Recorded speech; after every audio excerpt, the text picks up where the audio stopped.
Section 1. Hey guys, tonight we're traveling across the vast, windswept steppes of medieval Central Asia. You're not a Khan or a warrior. You're something far more important to the gears of empire, a Mongol mailman. The sky is wide, your horse is grumpy, and the dispatch pouch slung over your chest carries the weight of the great Khan's bureaucracy. No pressure, right? So, before you get comfortable, take a moment to like the video and subscribe, but only if you genuinely enjoy what I do here. And if you're listening tonight from somewhere especially cozy, or, hey, from a yurt, drop your location and the local time in the comments. I love seeing where the sleepy history caravan has wandered. Now dim the lights, maybe turn on a fan for that soft background hum, and let's ease into tonight's journey together. Your morning begins before sunrise. The felt walls of your gur, a Mongol yurt, are still cool, dark, and gently billowing with the outside breeze. You're wrapped in a sheepskin blanket, your saddle pillow tucked under your neck, and the air smells like wool, last night's mutton stew and horse. The fire in the center is down to glowing coals, and as you stretch and sit up, you knock over your boots. You don't mind. You're used to waking this way, in a bundle of blankets, dust in your teeth, a half-remembered dream about cabbage and lightning-fast horses slipping away with the morning light. Outside, your host family is already up. The grandmother is boiling salted milk tea in an iron pot. One of the kids is chasing a chicken that very clearly doesn't want to be caught. The father, tall and quiet, nods at you once. "Courier," he says. You nod back. You pull on your boots, brush some mystery crumbs from your tunic, and step into the cool dawn. Around you, the steppe stretches endlessly in every direction. Miles of waving grass, low hills in the distance, a few scattered jares like flecks of chalk on the land. It's so quiet you can hear a hawk wheeling above long before you see it. Your horse is tied near the corral, munching indifferently on hay. You give him a pat. He snorts at you, which you choose to interpret as enthusiasm. Today you ride for the yam. The yam is the great postal relay network of the Mongol Empire, a system so precise, so terrifyingly efficient, that a message could travel over 200 miles a day if the horses cooperated and the weather wasn't trying to kill you. Historians still argue whether the yam was inspired by earlier Chinese systems or if it evolved independently across the steppe. What's certain is this: it worked. Hundreds of way stations, thousands of horses, and you, one small link in the chain. You head to the local or relay station. It's not far. A low wooden structure with a felt-covered shelter and a corral of extremely unimpressed horses. The relay master, a man with a voice like cracked leather and a mustache you could use to measure wind direction, hands you your first packet of dispatches. "Official orders," he says. "Urgent. Ride clean." You accept the packet and his tone of mild suspicion. He hands you a fresh horse, taller, leaner, and already sizing you up like it's considering a better rider. You strap the pouch across your chest, tightening it with a leather cord. Inside, messages for military commanders, supply lists, travel permits, and one note that simply reads salt. Urgent. You mount. The saddle creaks. The horse shifts beneath you. The relay master grunts. You remember the rules? You nod. Ride fast. Don't lose the pouch. Don't stop unless there's fire or plague. Or bandits. You pause. Those too. He squints. They say one's been spotted near the river crossing. You smile politely and try not to imagine what a Mongol bandit might want from a mail pouch. Your horse snorts. The wind picks up, and with a single kick, you're off. Hoofs pounding across the open land, dispatches bouncing gently against your chest, the rising sun behind you and a full day's ride ahead. You are a courier of the yam. You have messages to deliver, and the empire waits for no one. Section 2. The wind on your face is sharp, tinged with dust and the faint scent of wild thyme. Your horse, now galloping at a steady pace, moves as though it's memorized this route, hoofs finding rhythm even across uneven ground. You lean low, your hands steady on the reins, eyes scanning the horizon for markers only mailmen and marmots truly notice. You're not alone out here. Somewhere far ahead, a hawk glides low over the grass. It might be hunting, or just curious. Birds know everything. They watch messengers, armies, and storms, and they always stay just out of reach. You slow as you crest a hill. From here, you can see your first waypoint, A lone post embedded in the earth, carved with the official knot symbol of the yam. Beneath it, a weathered leather pouch hangs from a hook. This is a passive relay, where less critical messages are left for pickup. You dismount, check the pouch. Empty today. Back in the saddle. You push forward. Hours pass like a soft chant. Ride. Breathe. Shift. Watch the road for tracks or trouble. Your horse breathes hard but holds its pace. These steppe ponies are built for this. Low-slung, durable, stubborn. Your current mount has a tiny white star on its forehead and the kind of expression usually reserved for mid-level bureaucrats. You reach a small stream around midday and dismount to let the horse drink. You sip from your water skin, chew a few tough dry berries, and glance down at your boots. Dusty. Cracked. Still holding together. Unlike the saddle strap, which seems to have shifted. You inspect it closely. Yep. One of the leather ties is splitting. Not great. You dig through your side pouch and find a piece of old twine, a sliver of dried fish, and a bone needle you forgot you had. Not ideal, but you improvise. Loop, pull, wrap, and a knot that you vaguely remember your aunt calling the stubborn goat hitch. You test the strap. Holds for now. Historians still argue whether Mongol couriers carried standardized repair kits or just adapted as needed. Based on your current situation, you suspect the answer is whatever you can find in your snack pouch. As you remount, your horse shifts beneath you, clearly unimpressed by your saddle repair theatrics. You offer it a withered apple chunk. It sniffs and declines. The ride resumes. You spot another traveler in the distance, a lone rider with a red sash fluttering from their belt. You slow. Red sash means royal courier. Priority. You yield, stepping your horse aside as they thunder past without even a nod. You notice their horse is immaculate. Their boots shine. Their pouch is probably oiled. You glance down at yourself, dust-streaked, wind-worn, slightly sticky from your own emergency saddle glue. You sigh. We're the real workers, you mutter to your horse. The terrain shifts subtly. Grass becomes scrub, and the wind brings the tang of smoke. You pass a small shepherd camp, a few gers clustered near a low ridge. Children wave. A woman offers you a bowl of salted tea, which you accept with a grateful nod. It's hot, greasy, and faintly herbal. It tastes like alertness. Mailman, she asks. You nod. She grins. News from the west. You think. Salt's running low. So are goats. She nods. So same as always. You leave the camp and pick up speed. The sun is high now. You pass between two worn-out markers, stone cairns with bits of cloth tied to their peaks. You whisper a quick traveler's blessing as you go. Superstition? Maybe. But it never hurts to be polite to the wind gods. Then, on the horizon you see it. The first are two. A relay station. It's simple. A low fence, a few small tents, two tethered horses, and a young man snoozing beside a pot of something that smells both spicy and regretful. He wakes with a start as you arrive. Courier, he asks. You hand him your pouch. He takes it, checks the seal, and tosses you a hunk of fried dough. Swap horse. You nod. Within minutes, your tired mount is munching grass, and you're on a fresh one, taller, sleeker, still unsure about you. You restrap the pouch to your chest and check the skies. Clouds. Low. Probably harmless. Probably. You take one last gulp of lukewarm goat milk from the ortuz pot, regrettably tangy, adjust your seat, and ride on. Half a day down. Many miles to go. But the wind is at your back, the pouch is sealed, and the next message waits. Section 3. You ride. The horse breathes like a bellows, steady, rhythmic, strong. It's the second mount of the day, still fresh, though you suspect it holds a grudge against every rider since last week. Mongol courier horses aren't exactly gentle companions. They're tough, suspicious, and faster than most lies. The land spreads endlessly in every direction.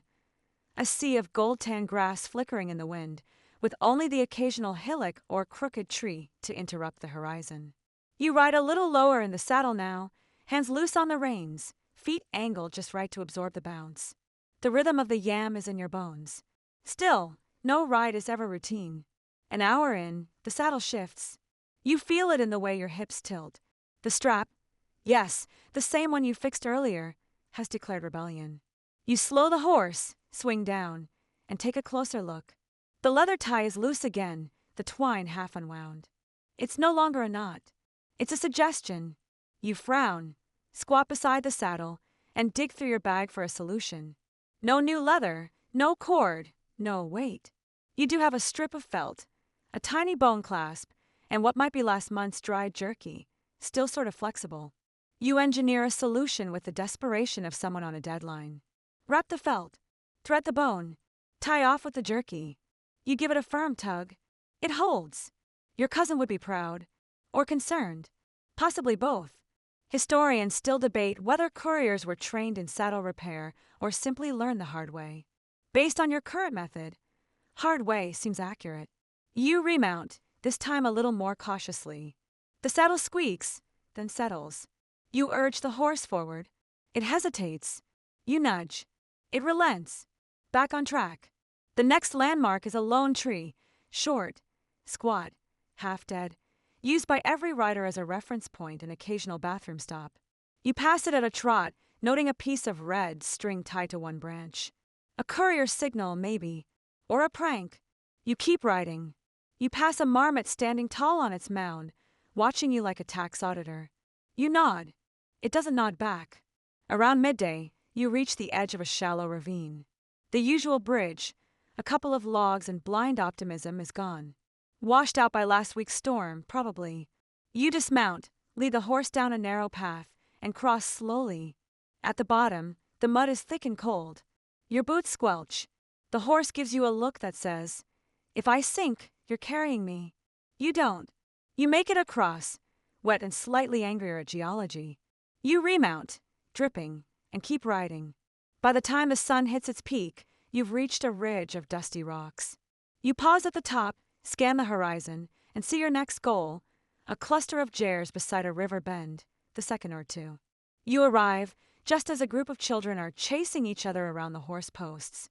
A woman sits churning butter. A man sleeps with his head in a saddlebag. Classic relay staff energy. You dismount. The headman, a portly fellow with impressive ear hair, greets you. "Courier!" You nod. He squints at the pouch. "Where from?" "Or 214 Eastern Route." "News from Karakoram?" You shrug. "Just the pouch." He nods, satisfied. You swap horses. This one's shorter but stockier. You refill your water skin. He hands you a bowl of something grayish and thick. "Soup," he offers. You take it. You sip. You immediately regret it. It tastes like someone dared a turnip to become a beverage. You smile politely. "Nutty." He grins. Before leaving, you check your pouch again. Still sealed, still secure. You mount the new horse, which appears slightly insulted by your presence. You whisper calming nonsense to it. It sneezes in your face. You ride anyway, back into the open land, under a sky growing gently clouded, with 3 more relays to go and at least 1 more questionable soup in your future. Because the Empire runs on messages, and those messages ride with you. Section 4. The wind shifts as you ride out of a second or two, carrying with it the scent of dry earth and distant wood smoke. The horse beneath you, shorter, stouter, a little grumpier, settles into a rhythm that feels less like galloping and more like determined stomping. But it's solid, reliable. You'll take that. You've now crossed over into a stretch of the steppe known for 2 things: unpredictable wind and unpredictable wildlife. Both arrive at once. Half an hour out, you spot something on the horizon. At first you think it's a marker post, then a bush, then it moves. You slow the horse. It's an eagle, perched atop a leaning fence post that may or may not have been a wagon axle in a past life. The bird is massive, regal, and entirely unimpressed with your existence. Its eyes track you as you approach, head tilting just slightly with every hoofbeat. You nod to it. It blinks. There's a belief among Yam couriers that a sighting like this is a sign, either of protection, good luck, or an imminent fall into a marmot hole. You glance around for marmots. Nothing. So you choose to take it as good luck. You pass the eagle, which fluffs its feathers with faint judgment, and ride on. The wind picks up again. This time from the northeast, cold, sharp, carrying sand with it. You lower your scarf over your mouth, blink through the grit, and press forward. Up ahead, the third or two. Not much more than a low hut and a pair of very narrow-looking horses. You dismount stiffly, legs groaning in protest. The station keeper, a wiry man chewing what might be leather or just an extremely old mushroom, squints at you. "Where from?" You answer, trying not to cough on the wind. He waves you toward the stable, then points to the samovar bubbling beside a fire pit. "Tea!" You nod eagerly. The butter tea is hot, salty, and tastes faintly like boiled yurt. You love it. While you sip, he eyes your dispatch pouch. "East route. Urgent seal." He nods again. "Then you'll want the black mare. Fast, twitchy. Bites." You don't ask what she bites. You finish the tea, swap horses again, your fifth of the journey, and sling the pouch over your shoulder with care. You pat the new mare. She nips your elbow. You mutter something rude and mount anyway. As you ride out, the sky darkens just slightly. Not storm dark, just the soft dimming of afternoon. You find a steady pace. The mare has opinions, sure, but she's fast. And you know the next leg is the longest, the flattest, the most likely to lull even the most focused courier into daydreams. So you focus. You count the hoofbeats between landmarks. You hum an old herder's song under your breath, something about goats, rain, and misplaced soup bowls. You check the pouch strap every 15 minutes, out of both paranoia and routine. And eventually, as the road unwinds before you like a ribbon of dry grass, something strange happens. You start to relax. Not completely, never completely, but enough to notice the beauty around you, the way the sun flickers on distant ridges, how the sky feels big enough to swallow thought, and the faint shimmer of heat still clinging to the land. You ride on. Hours pass. The horse's breath is even. The wind calms. You pass a flock of sheep being herded by a boy with a flute and a dog the size of a loaf of bread. You wave. He waves back. For a moment, the empire feels gentle. The messages in your pouch still matter. The seals still mean urgency. But out here, between one relay and the next, between eagles and butter tea and 5 different horses, there's also space to just be a rider. Just be the one who moves. Section 5. Late afternoon settles over the steppe like a wool blanket. Warm at first, then itchy, then oddly heavy. The shadows stretch long across the ground. Your latest horse, the mare with opinions and a bite like a bureaucrat's critique, is starting to huff with each step. You're not worried yet, but you are listening. Up ahead, you spot a cluster of low trees, tamarisks, their branches dancing in the breeze like sleepy green fingers. You steer toward them, gently pulling the reins. Even fast couriers need brakes. You dismount with a sigh that feels too dramatic for someone so dusty. The ground beneath the trees is cool, sandy soft. You lead the horse into the shade, loop the reins over a branch, and settle down with your back against a rock that's just slightly too uncomfortable to nap against, which means, naturally, that you're asleep in minutes. You dream in fragments. In one moment, you're galloping across endless plains with wings instead of arms. In another, you're sipping soup that tastes like cloud. Then you're trying to read a message written entirely in hoof prints while a marmot explains Mongol tax law. Somewhere in the dream, your cousin appears, shaking a loaf of bread and shouting, "You forgot the cumin." You wake to the sound of your horse, snorting in irritation. The light has shifted. It's cooler now, with a breeze brushing your cheeks and the sky beginning to lean into gold. You stretch, yawn, brush twigs from your hair. Your joints crackle like dry parchment. The horse eyes you. You think it's judging your nap schedule. You give it a fig from your pouch. Peace offering. You check the message pouch. Still sealed, still snug. Then you remount and head onward, feeling slightly more human and significantly more crusted with dust. Within the hour, you crest a small ridge and spot movement in the distance. A rider. You tense instinctively, adjusting your pouch strap. But as you approach, it becomes clear, not a threat.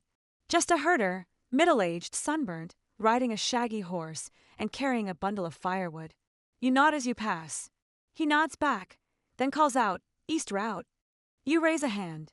"Yam dispatch." He gestures at your horse. She's lopsided.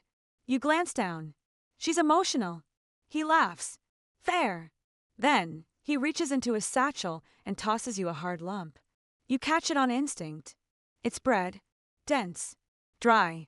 Maybe 3 days old. Perfect travel fare. You wave thanks and ride on, chewing as you go. It's not until you've gone another mile that you realize that was the goat herder everyone in the last or two mentioned. The one who always shows up when you're least expecting company. The one some writers say used to be a courier before his knees gave out. Historians still argue whether the yam relied on informal help like this. Travelers, herders, lone riders who knew the land. You suspect the truth is somewhere between policy and shared bread. You ride in silence for a while, letting the wind push you forward. The land flattens again. No jares, no roads, just grass and sky and hoofbeats, the kind of space that stretches the soul a little. Eventually, you reach a cairn, stones piled by past riders, a trail marker. You add a pebble to the stack. It's not required, but it's tradition. You ride on, and even though there's another or two ahead, another pouch to check, another horse to ride, for now all you feel is wind, and breath, and the steady rhythm of a job not quite done. Section 6. The wind picks up as twilight approaches, and with it comes a smell. Sharp, dry, almost metallic. It's the scent of weather making decisions above your head.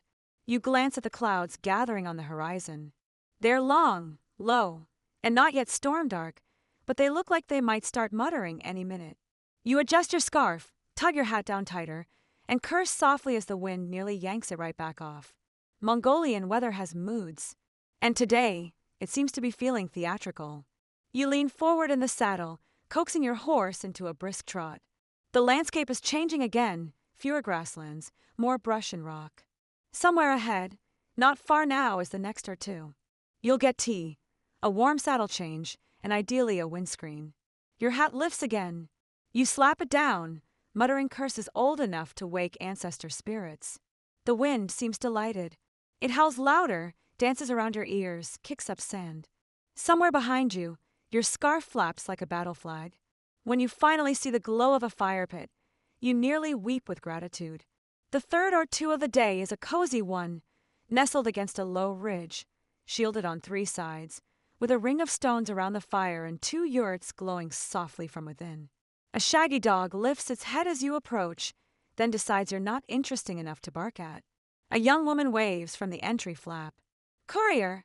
You nod, and she ducks inside to fetch the relay master, a round-faced man with the expression of someone who's read too many message tablets and not enough poetry.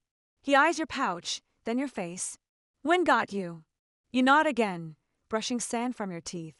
"Tried to keep my hat." He grins. The wind doesn't take. It borrows. He takes your dispatch pouch, checks the seal, and nods in approval. Then he hands it back. "Still you. No eastbound courier passed us today." You're mildly disappointed, hoping for a handoff. But duty is duty. You sling the pouch back on and stretch your aching back. "Soup," he offers. You agree. Inside the yurt, it's warm. Someone's boiling lamb stew, thick with root vegetables and a mysterious spice you once saw used to treat saddle sores. It's delicious. The butter tea arrives next, salty and foamy and blessedly hot. You sit on a cushion and listen as the relay master grumbles about his latest puzzle. A message arrived with the wrong seal. It smells like fish. Who sends fish-scented letters? You smile, sip, and let the heat unknot your spine. Then comes the lecture. Every or two has one. Sometimes it's about saddle straps. Sometimes it's weather patterns. Today, nuts. The relay master pulls out a length of braided twine and shows you 3 new courier knots. The fish loop, good for windy pouches, the cold hitch for mittens, and the triple twist, useful for confusing bureaucrats. You nod along, trying to memorize them while your cousin's voice echoes in your head. Always pretend you're learning something, even when you're just enjoying the tea. Outside, the wind dies down just slightly.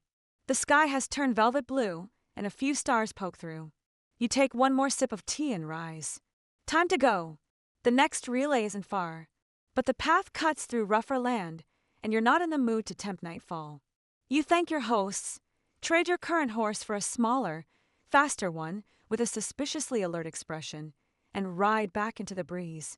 The wind tries one last time to steal your hat. You hold it tight, laugh once, and press forward. Because even the wind, for all its flair, respects a courier on schedule. Section 7.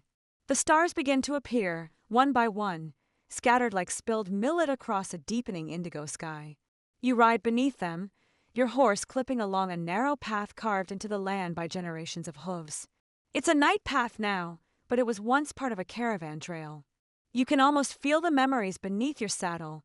Footsteps, trade, whispers, songs. Your dispatch pouch is lighter than before, some messages dropped off, others still to go. The seal string is worn smooth from the miles.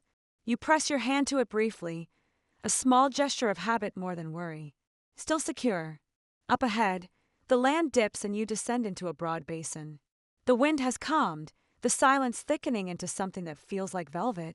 You ease off the reins, letting the horse choose its pace for a while.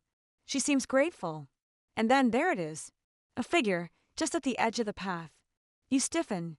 Silhouetted by starlight, the person is mounted, hooded, unmoving. Your horse slows. You reach instinctively for your pouch, checking its strap. Bandits are rare in the Yam system. Most fear imperial retribution, but the occasional bold fool still tries. Then the figure lifts a hand, not in threat, but in greeting. You draw closer. He's an older man, thin and tall, with a silver-streaked braid and a Yam courier's sash faded nearly gray. His horse stands beside his, tethered loosely, chewing grass with the indifference of one who's seen too many dramatic reunions. "Evening, rider," he says, voice low but clear. "You lost." "No," you reply. "Still en route. East relays." He nods. "You're not far off." You hesitate. "Were you waiting for someone?" He smiles slightly. "Not anymore. Just watching stars." You chat for a minute. He mentions he once rode this path too, decades ago. Said he was the first to test the basin's shortcut. Wasn't marked then. Just instinct and dumb luck. Then he hands you something, a scroll. "Found this. Blown loose near the canyon bend. Figured it was yours." You take it. The leather is familiar. The tie is yours. Somehow, one of your dispatches slipped out. You hadn't even noticed. You bow deeply. "Thank you." He waves it off. "The wind borrows. We just borrow it back." Then he turns his horse and rides off, disappearing into the dark like a memory that doesn't want to be remembered too loudly. You sit for a second, scroll in hand, stars above, heart oddly full. Historians still debate how Mongol messengers coordinated across such distances without modern maps. Some say intuition played a role. Others credit oral memory, wind reading, and spiritual luck. Tonight, you suspect all of it's true. You resecure the scroll in your pouch, extra tight this time. Then you nudge your horse forward. The next stretch is quiet. Your body relaxes into the saddle. Your mind floats. You think about your family, about the warm smell of butter tea, about your first solo dispatch when you rode too fast and tore your tunic on a tree branch and had to arrive looking like a wind-blasted squirrel. You chuckle softly. Up ahead, you see the glow of another or two. Fourth of the day, nearly the last. The firelight is soft. The welcome is warmer. The attendant doesn't say much, just nods, takes your horse, and offers a bowl of stew so thick it might actually be structural. You sit near the fire, slowly eating, the leather of your pouch pressed against your hip like a sleeping cat. Tomorrow, you'll ride again. But tonight, you'll rest. Section 8. The fire has burned low. You stretch out near the embers, a wool blanket tucked under your arms, saddle rolled up beneath your head.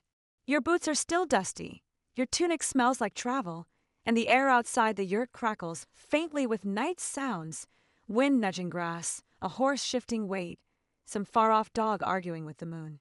You don't sleep long, maybe 2 hours, just enough to smooth the edges off your exhaustion. Because just as your breathing starts to deepen, you feel it, a gentle nudge at your shoulder. It's the Urtu attendant. He holds a fresh scroll, tightly sealed and marked with a stamp you've never seen before. "Bonus message," he whispers. "Came in just now, from the northern route. They say it can't wait." Of course it can't. You sit up, rub your eyes, and pull on your boots again. The air is colder now, frost licking the corners of your breath. Your next horse is already saddled, a big gray mare with thick shoulders and a disinterested expression. You mount with a familiar creak of tired limbs and weighty routine. The message pouch now holds one more scroll than it did an hour ago. You tug your scarf higher, tap your heels, and ride out under a sky full of cold stars. This is a part of the job no one sings about. The bonus scroll. The late-night leg. The final push. But it's also the part where you feel most like a messenger, riding between silences, chasing time on a horse that trusts you just enough to keep going. You follow a familiar path, but it feels different now. Everything quieter, sharper, more dreamlike. The steppe glows faintly under the stars, silver and blue, the grass whispering secrets as you pass. A fox crosses the trail ahead of you, pauses, then disappears into the dark. You think about the message in your pouch. Who it's for.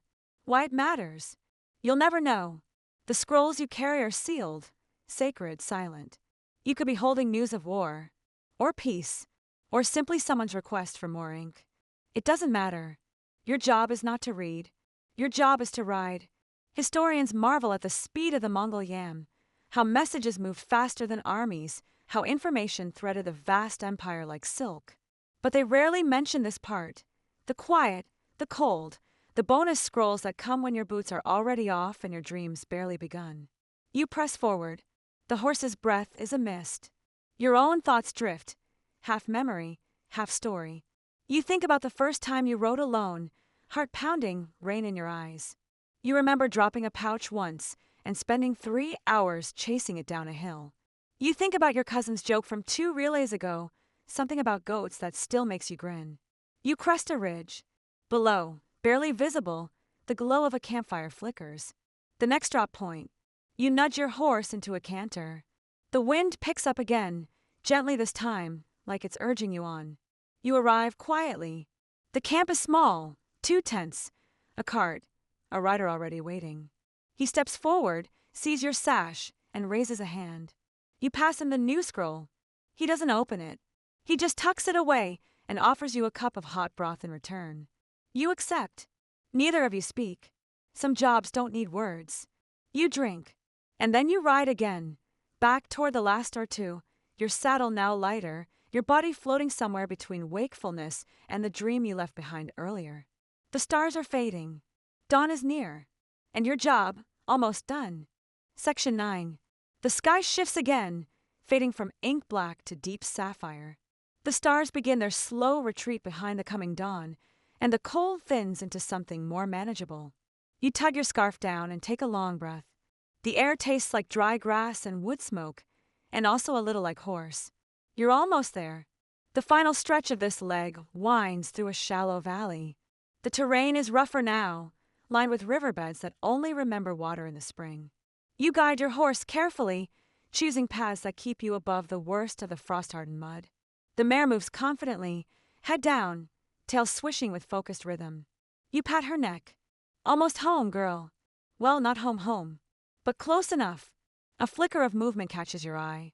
On the ridgeline above, another rider. You pause, narrow your eyes. Can't tell if they're moving parallel or waiting. Not wearing a yam sash. Not royal colors. You keep riding, but slower now. Then they disappear over the ridge. You exhale. Could be a herder.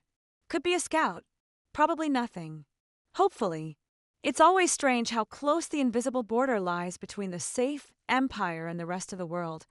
How you ride through vast spaces that belong to no one except the wind and whoever gets there first. Historians still puzzle over how the yam was enforced, how such an enormous courier network stayed mostly unbothered by raiders. Part of it was fear. Stealing from a mail courier was a crime against the state. But another part, likely respect. And besides, most people out here had better things to do than mess with dispatch scrolls and sleep-deprived riders. You spot the outer perimeter of the final or two, just after sunrise. It's a large one, regional hub, 3 yurts, a corral the size of a feast yard. Smoke curls from chimneys, and you hear the faint sound of someone banging on a kettle. You ride in slow, raise a hand to the guards, and dismount with an audible creak. The attendant, a young man with wild hair and a goat's sense of humor, takes your horse. From or to 12. You nod. 12 east route. 1 bonus scroll delivered en route. He hands you a fresh towel, gestures toward the fire pit, and pulls your pouch free. Final handoffs inside. They'll want your log mark. You step into the central yurt. Inside, it's warm and smells like flour, tea, and overcooked onions. A clerk waits behind a folding table, scrolls piled on either side. He doesn't look up. Name. You give it. He nods. Any incidents? You shrug. Lost scroll returned. 1 rogue goat herder. 2 dangerous bowls of soup. And the wind tried to kill my hat. He scratches a note. Typical. You unseal your pouch carefully, remove the remaining dispatches, and hand them over one by one. He stamps each with a clay seal and logs them in the tablet beside him. Then he hands you a tiny disc of wax with your route number etched into it. Certified. Rest 12 hours minimum. New route posts midday. You thank him, step back into the daylight, and suddenly feel everything at once. The stiffness in your legs, the weight in your shoulders, the faint ache behind your eyes. It's over. You made it. You stretch out by the fire, sip hot tea from a chipped bowl, and lean against a sack of millet that's warm from the sun. Your eyes drift closed. Nearby, someone plays a 2-string fiddle. You feel the notes more than hear them. Gentle, wandering, perfect. You're still dressed in dust, still sore, still technically on assignment. But in this moment, you are allowed to rest. You delivered the message. You rode the line. You held the pouch, and it held you back. And now, you exhale. Because this is the other side of the yam. The silence. The stillness. The part where the rider sleeps. Section 10. The fire crackles beside you as the sun rises fully over the camp. You stir, blink once, and realize you've drooled on your scarf. Not your best look. But considering the miles behind you and the dust you've absorbed, you've earned the indignity. You sit up slowly, brush crumbs from your sleeve, and accept a bowl of fermented mare's milk from someone you think you've met before. They wink. You drink. It's sour, fizzy, and not quite what your stomach wants at this hour, but it wakes you up faster than a kick from your horse. Then you hear it. The messenger bell. A low, single chime from the center yurt. A sound that means another message is incoming. You glance around. You're off duty, right? You delivered your pouch. You're wearing a towel. You haven't even stretched yet, but your name is called. You sigh, stand, and shuffle back inside. The same clerk from last night waves you over. Short route, he says. A ceremonial delivery. To the Coggins outer camp. You know the way. You nod. You do. This isn't a military dispatch or a border alert. It's something smaller but more sensitive. Likely a message between high-ranking officials. Something written on silk, tied with red twine, scented with incense. They hand it to you carefully, a scroll rolled tight inside a bone case, the Coggins wax seal gleaming like a red beetle. You don't ask questions. You don't yawn, either, though you want to. You just strap it to your chest, roll your shoulders, and mount the latest assigned steed, a pale stallion with long legs and zero tolerance for dithering. You ride. The path to the Coggins camp isn't long, but it's winding, through a strip of brushland, down into a shallow ravine, and finally across a plain where the grass grows knee-high and birds will overhead like banners. The camp appears slowly. First the watchfires, then the banners, then the great circle of white jars arranged like a sunburst across the land. This isn't the Coggins' main capital, but one of his seasonal outposts. Still, everything about it feels important. The guards wear fur-trimmed armor. The horses have bells. Even the carts are symmetrical. You dismount at the perimeter, hand over your scroll, and are escorted by a man who smells like cinnamon and speaks in exactly 7-word sentences. You pass cooks, clerks, scribes, soldiers. You pass a child chasing a gold-painted goat. You pass a man rehearsing an apology in 3 languages. Finally, you reach the outer command tent. You hand the scroll to a royal attendant, young, serious, wearing so much jewelry it jingles when he breathes. He takes it, bows, and disappears. That's it. Ceremonial delivery complete. You're handed a receipt, a tiny clay disc marked with the Coggins' outer crest. You tuck it into your pouch, already imagining the story you'll invent about this moment for your cousin. Something involving spies. And soup. Probably eagles. As you turn to leave, another scroll is pressed into your hand. This one goes west, the jeweled attendant says. Urgent, but not immediate. Tomorrow morning. You nod. And as you ride back to the Or2, scroll in hand, the sun now fully blazing above you and the stallion cantering with smug elegance, you realize the yam never sleeps. It simply hands off. You are never done. Just paused. And honestly, you don't mind. Because being a courier in the Mongol Empire means seeing the empire. One scroll. One horse. One dusty, wind-whipped mile at a time. Section 11. Back at the Or2, you finally remove your boots. They come off with a sound that could politely be described as squelch. You tip them over and shake out what feels like half the step. Dust, pebbles, a bit of hay, and what may or may not be the shriveled husk of an old raisin. You sigh in relief, rub your feet, and stretch out on a reed mat beside the fire. One of the attendants hands you a bowl of hot porridge, and it's the best thing you've tasted all week. Not because it's special, just because you're horizontal. But rest is never just rest out here. While you eat, a younger courier sidles up beside you. She's new, barely 16, bright-eyed, and already sporting a bandage across her cheek from a dramatic chicken incident 2 relays back. She's been assigned the north route tomorrow and wants advice. You try to sound wise. Trust your horse. Check your pouch every hour. And if a man offers you stew that smells like glue, be polite but decline. She nods solemnly. Then she asks the real question. What do you think is in the messages? Ah. You smile. It's a common question. Everyone wonders. You could be carrying troop orders, trade deals, marriage proposals, warnings, poems, or simply, send more salt. You lean back and say the same thing you were told when you started. We don't read. We ride. But deep down, you always wonder. Historians note that Mongol couriers likely carried messages in dozens of languages, Persian, Chinese, Uyghur, Arabic, and yet were never trained to read them. It was safer that way. Less temptation, less liability. You're a vessel, not a spy. Still, that doesn't stop you from imagining. Sometimes, when the road is long and the wind has calmed, you play a little game. You pick a scroll from your pouch, just in your mind, and try to guess. A love letter to a merchant's daughter. A list of camel supplies for a desert patrol. A coded message disguised as a recipe. A reminder from the Coggins, steward, that someone still owes 3 sheep and a bolt of red silk from last winter's banquet. You keep these stories to yourself, but they keep you company.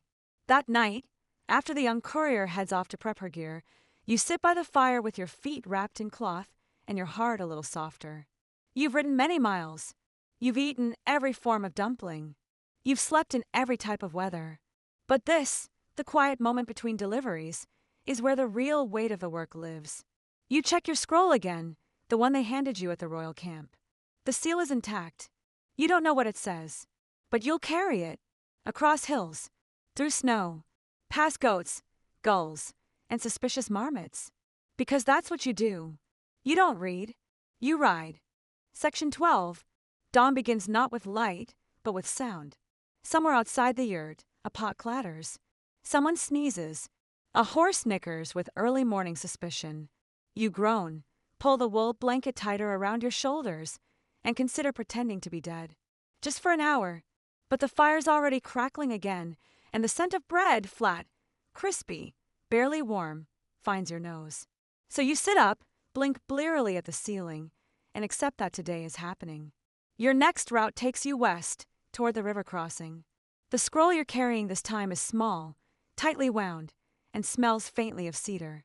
The seal is deep green wax, rare, and reserved for official correspondence between noble families. The clerk doesn't say where it's going. Just hands it to you, says, "It matters," and walks away. No pressure. You mount a new horse, a calm mare with wise eyes and a gait like warm soup. She feels like the sort of horse who writes poetry in her free time. You ride. The route west is flatter than the one you came from. The wind is mild, the sky smeared with morning light. The grass glistens with dew, and you feel, for the first time in days, like you might not have to dodge a weather-related incident. Then you see the hawk. Same one. Who knows? But it's there, circling above, wing tips catching the light, watching your progress like it has a delivery of its own to make. You wave at it. It does not wave back.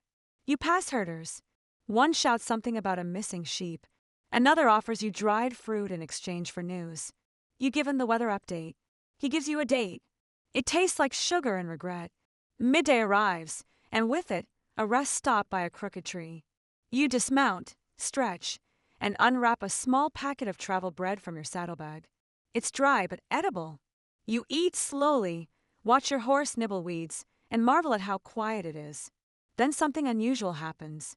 The horse lifts her head, ears forward. You follow her gaze, and there, in the middle of the path, is a falcon. On the ground. You frown.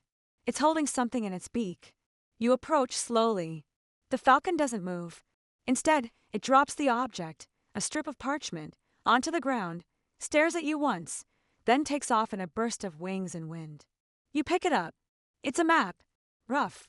Faded. Drawn in ink so old it looks like it might flake away if you breathe on it. It shows a small path that branches off from the main road, one you don't remember seeing before. At the edge is a symbol, 3 rings intertwined. The seal from your new scroll. You check the dispatch pouch. Still sealed, still whole. But this map? This wasn't part of the delivery. You stare after the falcon, which is already a speck in the sky. Historians love to tell stories about Mongol intelligence networks, how messengers were sometimes used for more than just relaying messages. How falconry wasn't just for sport, but sometimes for signals. Could be coincidence. Could be fate. Either way, you follow the map. You ride down the fork trail, and just over a ridge, you spot it. A small camp, 3 chairs arranged in a triangle. 1 guard. No banners. But you recognize the crest etched onto the post out front, the same 3-ring seal. You hand off the scroll in silence. The recipient, a young man with silver earrings and a very sharp knife, nods once and tucks the scroll inside his sleeve. He doesn't thank you. He doesn't have to. You remount. The horse snorts as if to say, "That was dramatic." You ride back toward the main trail, heart racing, scroll pouch lighter, still tasting date fruit and destiny. Because out here, even the falcons are part of the postal system. And you're the one who follows them. Section 13. By now, you've stopped pretending the yam follows a schedule. Oh, there is a schedule, etched into clay tablets somewhere in Karakoram and carried in duplicate by 3 officials with very pointy hats. But out here on the steppe, time bends like a saddle strap left too long in the rain. You're halfway through your return route when your horse decides she's had enough. Not in a dramatic collapse. She just stops. You dismount. Check her legs. Check her eyes. Check your own attitude. She's fine. She's just communicating, quietly, firmly, that this is a resting day now. You sigh and start walking alongside her. The road is broad and empty. No travelers, no carts, no clouds. Just dry grass, wind, and the faint buzz of insects who clearly don't believe in nap time. As you walk, you think about the scrolls you've carried, the places you've seen, the way every or two has its own rhythm, its own strange soap, its own version of what counts as tea. You remember the eagle, the goat herder, the falcon with the map, and suddenly you realize you've been doing this a long time. You weren't always this confident, weren't always this calm. Once, a horse sneezed on you and you nearly filed a grievance. Now, you just wipe it off and keep walking. You find a cluster of stones and sit, watching your horse chew thoughtfully on something she definitely wasn't offered. You pull out a small wax tablet and stylus, jot down a few lines. Not an official message, just a list of things to remember. Never trust a new saddle on day 1. Cold soup is still soup. Most bandits are just underfed poets. Always double knot the scroll pouch. Historians say the Mongol yam system moved with ruthless efficiency, that it was a machine of logistics unlike anything seen before it. But that's only part of the story. The rest of it was people like you. Riders, eating weird dumplings in weird weather, adjusting their boots mid-gallop, delivering royal messages and goat gossip alike. You remount after a while. The mare has forgiven you, or at least recharged her attitude. You ride slowly now, not because you're tired, but because you're not in a rush. The next or two is already expecting you. They see your dust trail from afar and begin boiling tea. By the time you arrive, a cup is waiting. You drink, nod to the station master, and accept your next scroll without even asking what's in it. Same route, he asks. You shrug. Same sky. Different story. He smiles. Later that night, after the scroll's been delivered and the horses fed, you sit outside under the stars, your back against a bale of hay. Your cousin's voice echoes in your memory. You'll get bored, writing the same route over and over. But here's the thing. It's never the same route. Because the weather changes. The tea changes. You change. And every time you ride, you carry not just a message, but a little more of the story that no one writes down. The in-between. The part that hums quietly, like hoofbeats on dry ground. The part that says, you were here. You rode well. And you mattered. Section 14. Sometimes the step feels infinite. You ride for hours. The land unchanging. The wind constant. The horse beneath you a living rhythm that syncs with your own heartbeat. Grass gives way to gravel. Gravel gives way to hard-packed clay. And still you ride, past the point of conscious thought, into a kind of moving meditation. Then, out of nowhere, a smell hits you like a question you weren't expecting. Smoke. Charcoal. Maybe dumplings. You perk up. There's only one kind of place on the Yam that smells like actual flavor, a festival relay. They're rare. Temporary camps set up during big seasonal celebrations, often timed with trade fairs or religious rituals. And when your route happens to intersect one, you get dumplings. Maybe music. Sometimes even clean water. You crest a hill and there it is. A circle of jares, bigger than most, with colorful banners fluttering in the breeze. Someone's roasting lamb. Someone else is juggling. A group of kids run past, shrieking with glee, their faces painted with charcoal and crushed berries. You dismount, dizzy from the sudden burst of sensory input. An older woman spots your sash and claps her hands. Courier, she calls. Come eat. You look like someone who's forgotten what soup is. You smile, tie off your horse, and head toward a low table where two other messengers already sit, legs stretched, mouths full. One nods at you, points to a bowl of dumplings. Spiced, he warns. In a good way. You sit. You eat. You discover flavor again. While chewing, you listen. This place buzzes with news.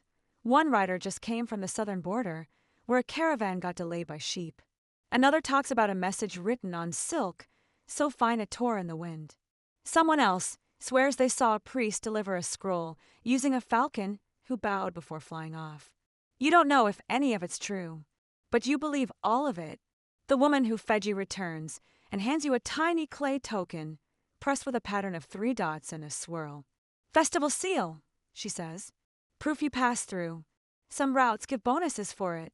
You tuck it into your pouch beside the usual ones. It clinks softly. You like the sound. You don't stay long. Yam riders don't linger.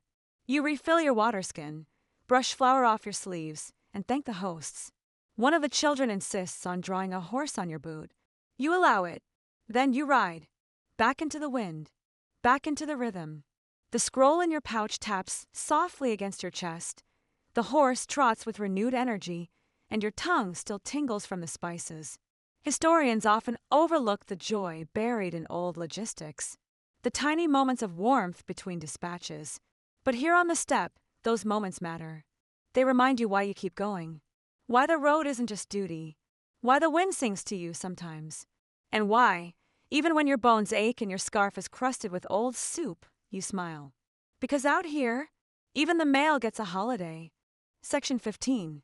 The festival trail fades behind you, leaving only the lingering scent of spices in your scarf and a chalk horse drawing on your boot. You ride lighter now, not just from the dumplings, but from the rare gift of being surrounded, however briefly, by people who know what it means to ride. The next leg is easy at first. Your horse seems refreshed.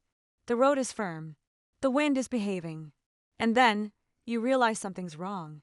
Subtle at first. A tightness in the air. A strange silence in the grass. No birds. No marmots. Not even a goat to glower at you from behind a bush. You slow your horse. Narrow your eyes. A few more paces and you see it. A broken relay post. Snapped in half, lying at an odd angle. The Yam symbol, normally carved clearly into the top, is scorched. The area around it is trampled. Signs of a scuffle. Maybe just weather. Maybe not. You dismount, inspect the ground. Tracks, booted feet, multiple directions, none of them organized. You smell burnt wool. You frown. Bandits? Saboteurs? A drunken brawl between two rival dumpling guilds? You don't know, but you don't linger. You double-check your pouch, sealed.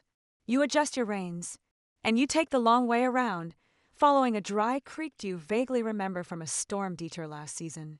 Your horse is tense now, ears twitching. You talk to her, low and steady. Nothing fancy, just stream of consciousness nonsense. She seems to appreciate the noise. Eventually, you spot another rider in the distance. You slow.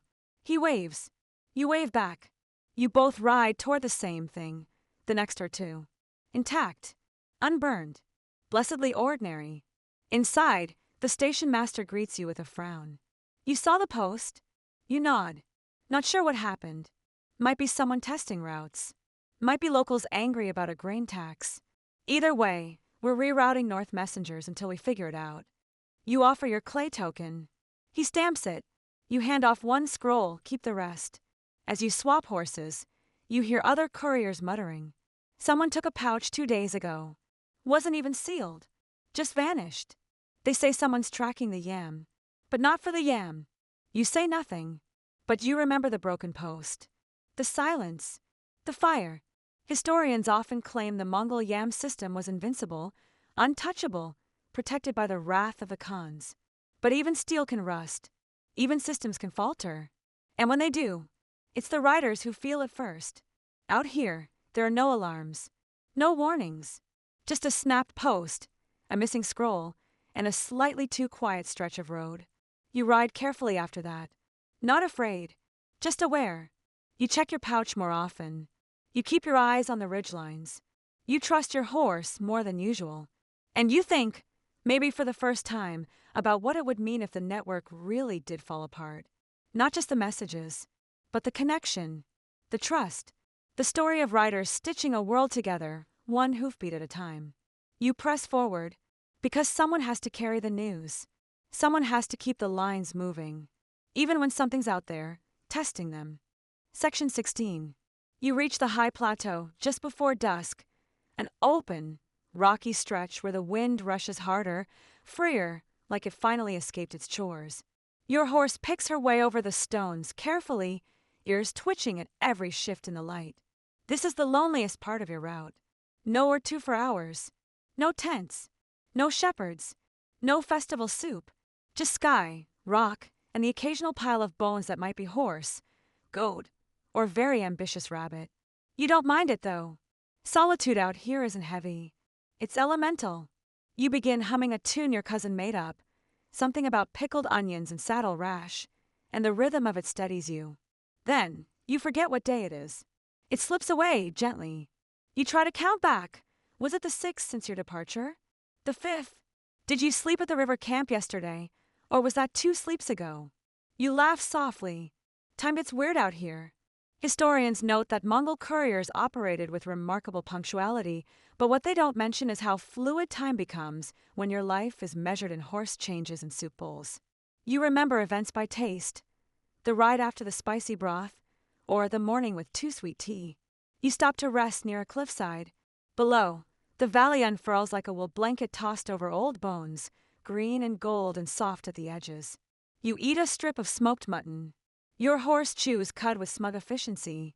You pull out your wax tablet and scratch a line. Day, still delivering. Moon 1/3 full. No birds. Horse, unusually wise. You laugh again, softer this time. This is how the in-between days work. You forget dates, but remember every stone on the trail. You forget meals, but recall exactly how your hand smelled after handling a squirrel scroll from the northern post. The horizon is changing. Clouds gather in long, sleepy lines. You mount again, gently, and urge the mare into a careful trot. She complies, but with a grunt. She's getting tired too. You pass a weathered shrine, a stack of stones with a strip of red cloth tied to the top.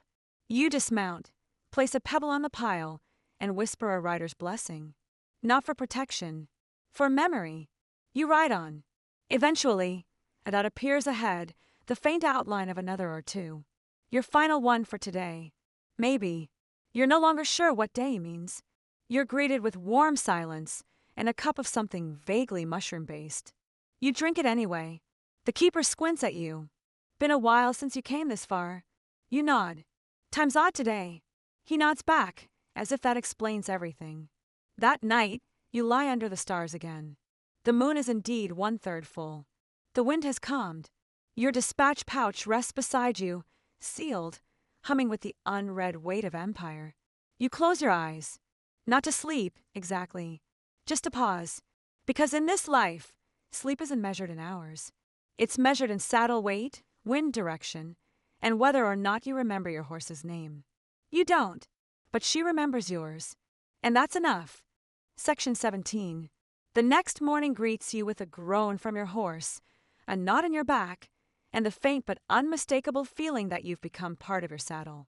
You stretch, pop something in your neck that shouldn't pop, and accept a stiff piece of travel bread from the Orta keeper with the same reverence some reserve for holy relics. Today's delivery is delicate. You're instructed to carry a dispatch directly to the Coggan's inner camp, not the outpost, not the administrative yurts, but the private ring where only high officials, royal scribes, and extremely trusted couriers are allowed to wander without being questioned by someone holding a spear. The scroll itself is modest in size but wrapped in red silk. The seal isn't just wax, it's embedded with a sliver of jade. You tuck it inside your inner pouch beneath your coat and tighten the leather strap 3 extra times. This ride is different, not because of distance. It's not the longest stretch, but because of what waits at the end. The Coggan's camp is legend made real, a mobile palace of felt and gold, with guards who've never smiled and cooks who serve porridge like it's a formal audition. You gallop most of the way. Not fast, just steady, sure. The roads are smoother here, better maintained. Even the markers are newer. Someone, somewhere, ensures that messages arriving at the Coggan's tent do so without delay or distraction. As you ride over the final hill, the camp appears below like a dropped jewel, white tents in symmetrical rings, flags bearing crests you don't recognize, horses so glossy they probably sleep on silk. A checkpoint stops you first. A guard checks your sash, then your horse's hooves, then your teeth, for reasons you don't want to ask about. Finally, they let you through. You're escorted on foot toward the center. It smells like incense and strategy. You pass a woman wearing 12 rings and 1 hawk. You pass a man whose entire job appears to be staring at a ceremonial teapot. Everyone moves like they've already read tomorrow's news. You deliver the scroll. You kneel, offer it to a clerk whose hat is so tall you're unsure whether to speak to him or the hat. He accepts it without expression, sets it gently into a golden-laid box, and dismisses you with a nod. That's it. You leave without fanfare, back into the open air, back to your mare, who's already annoyed you left her for that long without a snack. But as you ride away, someone calls after you. A young boy, maybe 13, hands you a tightly rolled message, unsealed, tied with simple twine. For your next route, he says. No further instructions. You take it, tuck it away, and wonder what kind of system sends sealed jade 1 hour and casual twine the next. Historians often focus on the grandeur of Mongol courts, the gold, the orders, the proclamations. But you know that empires run just as much on scribbled notes and unspoken favors. You ride out, the wind behind you again. The camp disappears behind a low ridge. The scroll rides quietly at your side. You've touched the edge of power today, and it didn't burn. It just nodded and moved on. Section 18. By now, the line between reality and repetition is blurring. Your horse walks as if she knows the map by heart. Your body leans instinctively into every curve of the land. Your hands tighten and loosen on the reins in rhythm with thoughts you didn't even mean to think. The scroll from the Coggan's camp, the twine-wrapped, unsealed one, sits in your side pouch. It's not urgent. That's what they told you. But every rider knows, urgency isn't always about timing. Sometimes it's about the weight you feel when you don't move fast enough. So you move, west again, back across familiar ridges, past old landmarks that seem smaller now, stone markers, burned-out torches, a shrine shaped like a bird with no face. You stop only briefly at the Ortu, swapping out for a younger, nimbler horse with a personality like a question you're not ready to answer. You don't talk much today. Even your internal narration is tired, but your mind stays alert, because something's following you. It starts as a sound, distant hooves, soft enough to pretend you imagined them. Then a shadow. Then, unmistakably, another rider. Not close enough to threaten. Just visible. Consistent. You change pace. They match. You cut a side trail through a dried riverbed. They follow. You stop suddenly. They don't. They ride past on a higher ridge, face obscured, sash tucked. No sign of yam authority. No. Just motion. Gone. You stare after them. Wonder. Then you ride on. Historians often debate whether rival factions ever tried to infiltrate the yam.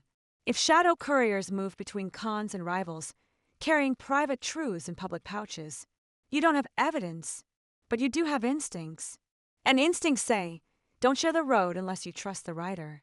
You push forward until the light fades and the cold rises.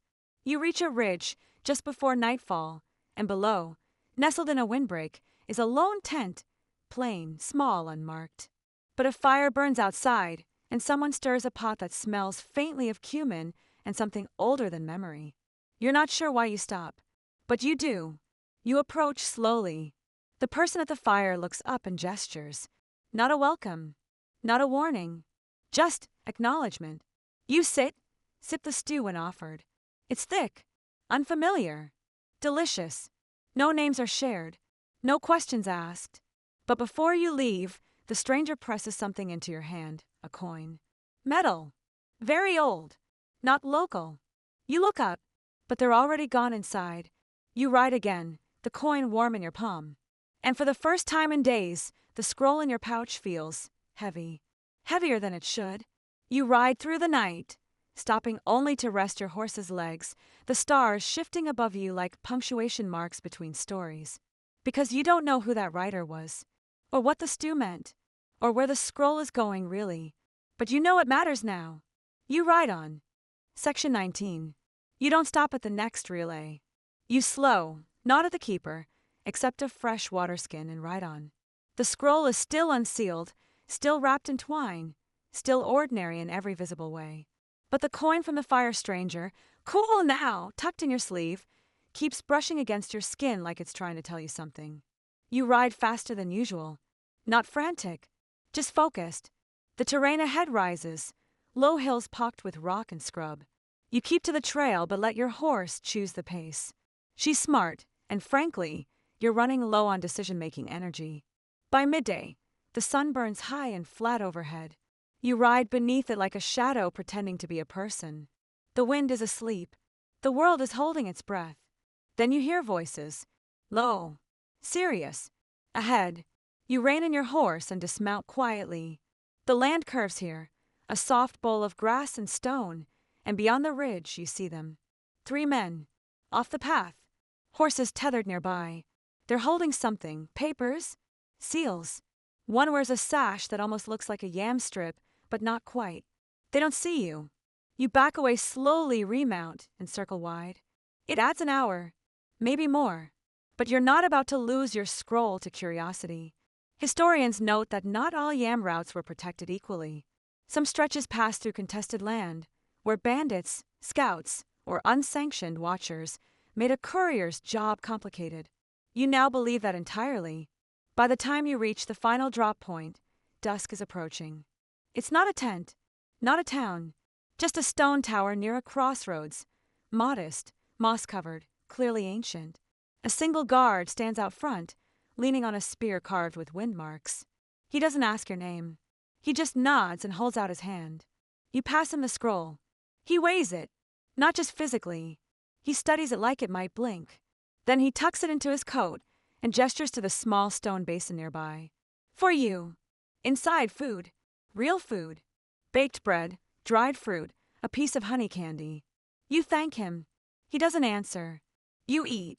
You rest your horse. And you sit, for a long while, on the step of the tower, watching the stars rise one by one.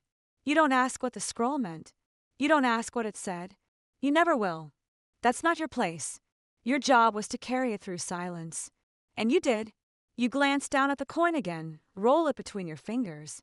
You'll keep it, not because you understand it, but because it's part of a story now. You sleep beside your horse that night, back against the tower, hat pulled low. And you dream, not of eagles or goats or scrolls, but of motion, of wind, of hoofbeats that never stop. Section 20. You wake before the sun, not because you want to, but because you always do now. Your body has learned the rhythm of courier life too well. It no longer waits for light to move. It just moves. The tower stands behind you, gray in the dim blue haze of pre-dawn. Your horse is already awake, chewing dry grass and watching you with the sleepy judgment only animals can deliver without malice. You stretch, creaking in 5 different joints. Then you saddle up. Not because there's another scroll, there isn't. You're off the clock now. You ride anyway. Not fast, just steady, toward the horizon, toward the next or two, toward the next message that will eventually need you. Because the truth is, riders don't really stop. Not the real ones. They pause, they breathe, but their minds stay moving. As the step lightens and color creeps slowly into the world, you reflect on what this stretch has been. Not just a delivery, not just another route, but a crossing of trust, of questions, of the invisible lines between duty and instinct. You don't know what the scroll said. You don't know who the silent rider was, or what the jade seal truly meant. But you do know this. You kept the line alive. You didn't break the chain. Historians will never know your name. No tablets will be carved in your honor. No songs will be sung about your saddle sores or the time you ate beet stew that tasted like fermented despair. But none of that matters, because the message got through. And sometimes, that's everything. Wind down, 300 words. The sky is soft now. The steppe has exhaled, releasing its breath into the hush of morning. The horses are calm, the wind is slow, and the stars, those stubborn, blinking sentinels, have finally slipped beyond view. You walk your horse down the last hill. The saddle creaks. The ground feels familiar. The rhythm of each step is slower, heavier, but not tired. Just content. You think about the fires you sat beside, the bowls of tea, each slightly different, the silent nods from other riders, the unspoken fellowship of those who carry without asking why. You think about your pouch, now empty. You think about your hands, now still. And you realize something simple, something easy to forget. Even the ones who ride farthest deserve to stop. You unsaddle the horse. Let her drink. Rub her flank with slow circles. She sighs and leans into you like an old friend. You both earn that sigh. Inside the small camp, your final stop, someone lights a lamp. Its glow is low and golden, flickering just enough to guide you to a warm mat, a folded blanket, and a kettle steaming with something sweet. You sit, you breathe, you close your eyes, and as sleep rises, soft and certain, you let it. Because for once, the message has been delivered. The world is quiet, the route is complete, and your part in the great, humming engine of this vast empire is done. At least for tonight.